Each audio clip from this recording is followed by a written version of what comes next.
Hey, everybody. Excited to dive into the world of enterprise IT today with Samsung and their SDS America's solution group, a side of Samsung you might not be familiar with.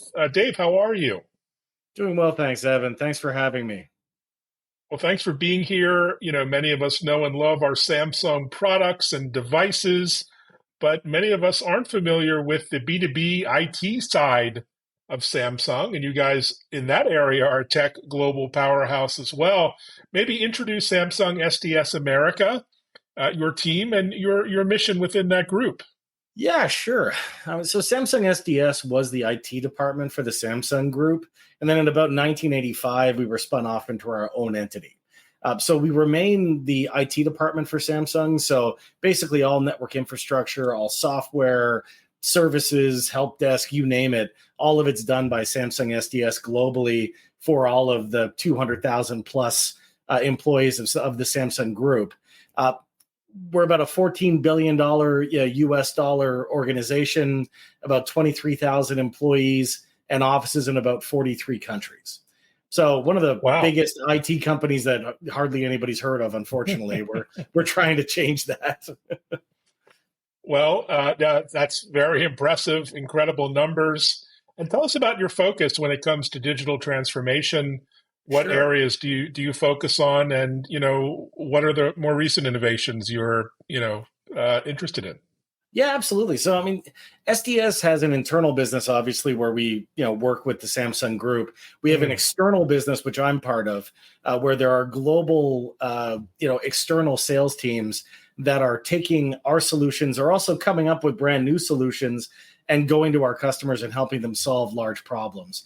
So, in the Americas, we've got the Solution Business Division, which I head up the sales team for. We have our Samsung Cloud Platform team where Samsung is, heavily dipping a toe into the mhm. cloud market, but more from a an aggregation and also high security localized cloud sort of offering. And then we've also just come out with an SRM platform, which is a strategic resource management platform that helps large manufacturers procure and manage vendors. So those are the three big pillars of our external business. Where I focus is on mostly enterprise mobility. Mm, So working with our B2B customers, be they governments, militaries, healthcare organizations, broadline enterprise customers, institutional customers, to try and solve complex issues and requirements. So where we focus there is we're a distributor for the Samsung Group, so we mm. can resell Samsung hardware and services and software to customers or through resellers to customers. We do application development. We've also got a bunch of applications that we have built that are, purpose built to help in enterprise mobility specific issues. We've got a big wearable Mm. capability, so our team does a lot of development on these watches for enterprise customers. And then Wow. most recently, we've strategically partnered with ServiceNow to bring out something called zero touch mobility. So we call it ZTM. ZTM is a scoped application that is native to the ServiceNow platform that downloads from the ServiceNow app store onto the customer instance. And it essentially hyper automates the entire life cycle of a mobile device for the enterprise. So there's about 19 workflows that we've hyper automated, and we've gone out and we've integrated with multiple different siloed systems like EMM, enterprise enrollment platforms, analytics, AI, logistics, MSPs, carriers, e-cyclers. So basically, everybody and everything that's involved normally in a very swivel chair heavy, workflow lifecycle management solution is now hyper automated and done through API. Wow, it's an incredible solution set you described there. When it comes to 5G and IoT, of course, you're doing amazing work with devices and applications today. I think businesses are having challenging times bringing it all together in a Yes. in a coherent way. Does describe the challenges when you talk to enterprises, businesses of all sizes, in leveraging advanced technologies and emerging technologies. What's stopping them? Sure. I mean, I think it's legacy processes. Mm. Mobility, digital transformation almost completely forgot about it, which is really odd. It's one of those strategic endpoint assets where everything else is centrally managed by a customer, and they've got great capabilities and deployment and access to the cloud and all that stuff. With mobile, we're still treating them like they're Blackberries from 2003. It's really crazy. It's the same infrastructure. You take the BlackBerry Enterprise server out and you replace it with Knox Manage or Workspace ONE. It's the same deal, right? In fact, I would say most customers, the person who was managing the BlackBerry Enterprise server more than likely is currently managing the EMM. So nothing's changed. The processes are all the same. It's highly siloed, highly manual, and normally it's outsourced to some third party. And it's that one asset class that, like I said, has been forgotten, and just it's kind of like the unwanted child kind of thing, right? Where it's just like somebody else deal with it, and I'm going to treat it like it's a phone that does email. Right. And I think that sort of thinking and those sorts of legacy systems and processes have really stunted the growth of things like enterprise mobility to, these phones. This isn't a phone that does email anymore. This is a supercomputer in your pocket, that it really should be a gateway to the cloud. We've got the fastest networks in the world. You mentioned 5G. So fastest connectivity ever invented for, wide area networking. We've got, processing power and capabilities on these devices that is well beyond. In fact, you know what? I think if you took the motherboard out of this thing and compared it to the motherboard in your notebook, it would probably be about the same size. It's all the same thing now, but they're not treated the same way, which is crazy. And I think it's because the support burden is so high on enterprise mobility that CIOs and CISOs basically look at these things and go, no, look, you know what? I'm running around with my hair on fire just trying to keep email working. We're not giving it cloud access. We're not going any further. And I think that's a huge missed opportunity in the enterprise. Indeed. And we've had mobile device management and bring your own device and other trends in the enterprise for over a decade, but it looks like we still haven't really solved that challenge of simplicity, and you call it zero touch. So what new are you bringing in terms of scale and efficiency and security, even to large enterprises? Yeah, that's a great question. So, I was part of an opportunity with a very large retailer where they deployed a huge amount of devices to the associates in their stores. So, everybody in the store got a device. And, I saw the difficulty in deploying and managing these devices on their side and on the side of the MSP that was, supporting them, because none of the systems were integrated together. So they were a ServiceNow shop. They were utilizing a higher end EMM, and they had an MSP, but the MSP was using a completely different system. And none of these things were integrated together. So they ended up having a lot of problem with device loss. Device reclamation and support was extremely difficult. Reassignment of these devices. So that was kind of the inspiration for what we did with ZTM. So we approached ServiceNow, and ServiceNow at that point in time was not really mobile friendly. Again, it was one of those assets that they'd kind of forgotten about or just chose not to focus on, because there are so many siloed systems and so many vendors and so many OEMs that it was very daunting for them to do that, because they didn't have a mobile background. So they stuck with what they're really, really good at, which is, data center, network infrastructure, that sort of stuff. So we went to them and said, look, we think that there's a good play for aggregating all data and all systems into one system of record for enterprise mobility. And we think ServiceNow is that platform. And, their CEO, Bill McDermott, met with my global CEO, Dr. Huang, and everybody kind of just thought it was a great idea. So they greenlit it. And, we set about working with them at a very deep level, deeper than they've ever given access to a third party with. And we've embedded parts of their technology in the scoped application. Oh, wow. For the first time ever. So parts of what they call hardware asset management are embedded with ZTM. So now we've got, almost a purpose-built enterprise mobility lifecycle solution that is native to ServiceNow. So we did Oh, that. interesting. We've got all the workflows because we look at it from, it's almost like a Mobius strip, right? You start from procurement of a mobile device, then you get through to having to enroll it in the EMM, put the right profile in place, and get it to the end user. So that's the first part of the loop. And then once you get it to the user, you have to deal with the inevitabilities like the lost and the broken and the stolen issues, with break fix, with warranty repair, with extended warranties like Samsung's Care Plus or Apple's Apple Care. And then to reclamation of that device. So getting it back, somebody leaves, I'm doing an upgrade. What do I do with it? Do I refurbish it and reuse it, or do I send it for e-cycling? And if I send it for e-cycling, how do I manage that process so I can get the most money back for that asset that I've paid for, and also take advantage of things like ESG credits? Because when you send a device back for proper recycling, you get a carbon and a water offset.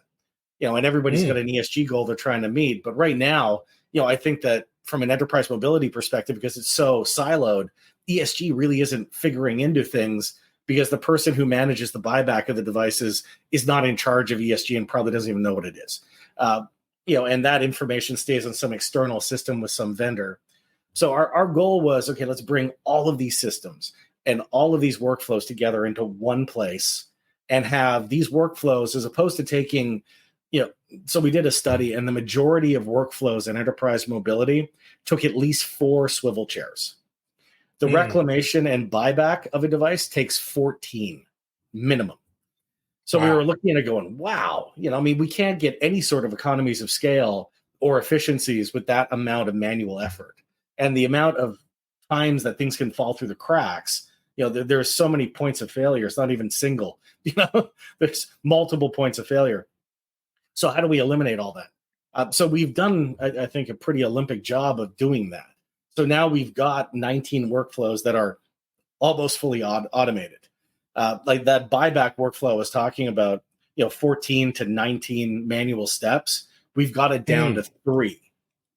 And 2 of those 3 are physically putting the device in a box and taping it. And we can't, unfortunately, automate that quite yet. The other step is somebody making the decision of, do I send it for e-cycling or do I reuse it and reissue it? So really, we've taken it down to 1 manual step as opposed to 19 or 14, whatever it happened to be. But, the savings are incredible just there. I bet. And you mentioned retail is a big segment for you, obviously, for, the thousands of branches that might be out there at various store locations. What else? Where are you seeing most traction for advanced, enterprise mobility and other use cases? Sure. I mean, we're seeing it with anybody's got a very distributed workforce. So healthcare is really starting to become a huge growth area for us. You've got remote patient monitoring, you've got clinical trials, you've got home nursing, home therapies. A lot of things are getting outside of doctors' offices and hospitals and going on the road. So those devices become mission critical, and they're also extremely hard to manage because there is no central office per se where they can go in and get support. So automating that, and especially getting into things like one of the things that we're implementing Gen AI for is to get predictive and preventative. So I can actually get diagnostics from the device and see a problem before it becomes a problem. So we read this study that about 40% of the reason why any OEM, by the way, devices are returned for repair is battery related. And it kind of makes sense, right? I mean, battery materials haven't changed all that much in like 10 years, but the processing power and the radios and the displays, everything's gotten bigger, better, brighter, and faster. So we're really taxing that material a lot more than we were before. So, if you look at a 10,000 device fleet and you look at a standard, well, I'm going to do sales guy math, but like 10% break rate, which is actually not out of, it's pretty conservative in some cases. So you're looking at 1,000 devices a year are going to break. 40% of those, or 400, are going to be battery related. Wow. And battery is this weird, insidious thing where, if the battery's starting to fail on a device, it doesn't tell you, but it could start making the radio not function properly. So you might see it as a connectivity issue, or it might start messing with the processor. So you see it as an application issue. So a battery that's dying and that happens over weeks and months, could actually lead to up to 10 calls to help desk and a bunch of rabbit holes being gone down, because the last thing an enterprise, a help desk person is going to say is, well, it's got to be the battery, right? That's the last thing they think of. So if I can use my system to pull in the diagnostic data, monitor it in real time, and see devices that have a battery that are on the decline, and then action a replacement to that device or a replacement battery, then I can essentially head off 40% of a customer's downtime with one workflow. So the savings on that are amazing, and it's not just the savings on the pain of having to deal with the issue once it's happened. It's also lost productivity. It's CSAT. It's a bunch of other things that happen after the issue becomes an issue. So we're trying to get as preventative as possible to help these very distributed forces stay up, get a device as quickly and efficiently and cost effectively as possible, stay up and running as much as we possibly can. And then when the inevitable happens, dealing with that in really, really rapid, situations to address the issue and remedy it as quickly as possible. And all of that is happening through integration and automation. Fantastic. Really interesting opportunity. Of course, Samsung is known as a powerhouse in 5G, not just devices, but increasingly the networks and the edge components.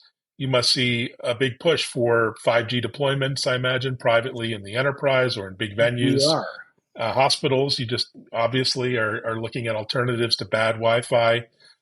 What's the opportunity there for you and for your customers? It's huge. Yeah. I mean, Samsung SDS does have a private 5G force that goes out and does consulting and installation. As you mentioned, Samsung is a leader in 5G technology.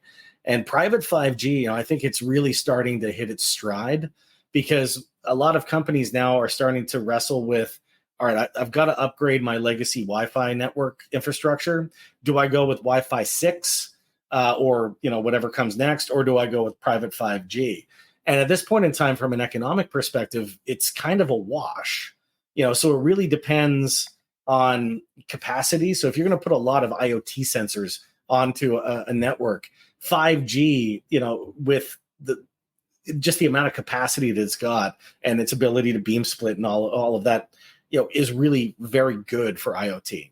Especially things like video. So if you got a lot of cameras, you're doing, camera aided diagnostics. So I'm looking at, we've even got it in our manufacturing facilities where a camera can see if you're walking up to a door where, the room behind that door requires special, PPE. We can see if you're wearing the right PPE before you go in. And if you're not, it stops your card from letting you go into that area. So that sort of stuff is happening globally. So the amount of capacity that you require on your network is very high. So private 5G is really good for that. And then, of course, it means that you've got a SIM card in the device, and you can now roam seamlessly between a private and a public 5G network. So, it's one less radio and one less infrastructure that we have to deal with, right? We've got private 5G and public 5G, and, the two meet together in a roaming agreement. But, from an infrastructure perspective, it's very similar. Oh, it's fantastic. Onwards and upwards. I think we'll see more of that. On the security side, you touched on that, but increasingly our devices are representing real threats, attack vectors with very sophisticated malware apps that you can download from different stores. Text, ransomware texts are prolific. We've all seen them. How do your customers think about security, and what are their needs today and, moving forward? Yeah, security is incredibly important, as you said, now more than ever. I think mobile used to kind of get a pass from a security perspective because, everything was very siloed and it wasn't really a vector that the hackers were going after. Windows was too, juicy. So was Linux. But now, we're starting to see a lot more attacks happening from the mobile endpoint. So there are a lot of technologies that you can use on the device to maintain a high security posture, but you have to get that software to the device and you have to monitor it to ensure that the posture is being maintained.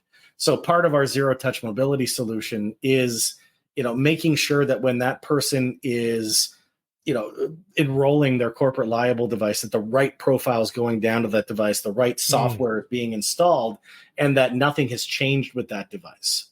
Because like all things, especially on the iOS side, the end user is kind of in control, so they can delete your software.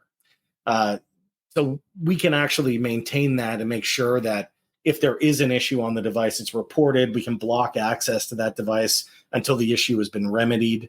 We're even exploring integrating with, there's one piece of software that's really very interesting, and unfortunately the manufacturer's name is eluding me right now, but essentially it allows me to ping their server anytime somebody wants to register a device on our network or on the customer's network, and we can see kind of the entomology of that device. I can see if it's a CPO device that was Frankensteined by some third party. I can see if that device has ever been jailbroken. I can see if that device has ever been stolen. So any of that stuff we can see, and we can use as context in order to either grant access or not. So that's even a step further and beyond, what we're able to do currently, which is just, make sure the device has the right profile, maintain the posture, and ensure if there is an issue like a lost or a stolen, that your data is safe. And to that perspective, lost and stolen, I think, is one of the areas where it scares CISOs the most. Because this device, like I said, is capable of being a computer, but it is a lot easier to lose this than it is a notebook. And right now, there's not a lot of good processes or systems to be able to address that issue quickly. More than likely what would happen if your device was stolen right now is that you'd have to call a help desk. And that help desk probably doesn't have access to any of the systems they need to, fix or remedy the issue. They don't have access to the EMM. They don't have access to the enrollment platform. They don't have access to the carrier. So they just put out tickets. And say it's like 1 o'clock in the morning in Vegas and you've got back to your hotel after a conference and you're like, where's my phone? Now you call a help desk. It could be the next day. If it's Friday, it could be Monday before that's actioned. So by that time, the device is out of batteries. More than likely it's never going to be charged again. And you don't have the ability to ever have an audit trail that says I got my data off of that. With ZTM, someone can go into, even a Microsoft Teams channel and go, I lost my phone. And an AI will pick up and say, oh, it's terribly sorry. What happened? Okay. Do you want us to wipe it or do you want to try and find it? I want to try and find it. We'll then take a ping from the EMM and come back with a map and say, here's where it is. At the same time, we're encrypting the device. So we're locking it down so that the data is safe. In some situations, we can even put a lock screen on it that has, it's custom. So I could type in, I'm at the Hilton, Las Vegas. Here's the phone number. I could even play a chime on the device to get people's attention to it. But I can locate it. I can go and find it. If I recover it, I can come back and say, I found my phone, and it'll unlock it. And all of that happens within seconds. And it's all because we've taken people out of the equation. And it's not that we're giving the help desk access to sensitive systems. We're giving them or the user access to a workflow that has authorized access to an API that can trigger a specific command as part of a workflow. So we're taking people out of the equation that don't need to be in the way. And that enables us to, react to things as they're happening. So I could say that within 10 minutes of losing my device and be able to have that audit trail that says my data's off the device. And then we can tell the carrier, kill the SIM card, and we get that back saying, yeah, the SIM card's killed. And all of that happens within minutes as opposed to days, or in some cases, weeks. So from a security perspective, we're using automation to address common issues where we have the tools already to manage those things, but because of legacy issues and siloed systems, it's very manual. So it can't be addressed on time. So we're changing the game in that perspective. Wow, huge advancement. Congratulations on that. Thank you. So we're in the dog days of summer. Can't believe it's August. It used to be a slow time of the year, but no longer. Got Black Hat next week and got going to VMware Explore the end of August. What happened to August being downtime? But what are you looking forward to? What's on your agenda the rest of the summer into the fall? Well, we've got a new version of our ZTM software being released in August, and it brings out direct API access to a number of carriers. So now our ability to do the MACD that I just told about to you it is going to be live and ready to go. November, we bring out an even bigger release, which has extended capabilities for MSPs, because we're seeing managed services providers adopting ZTM to help them run their business and deliver their services to their customers. So that's really exciting.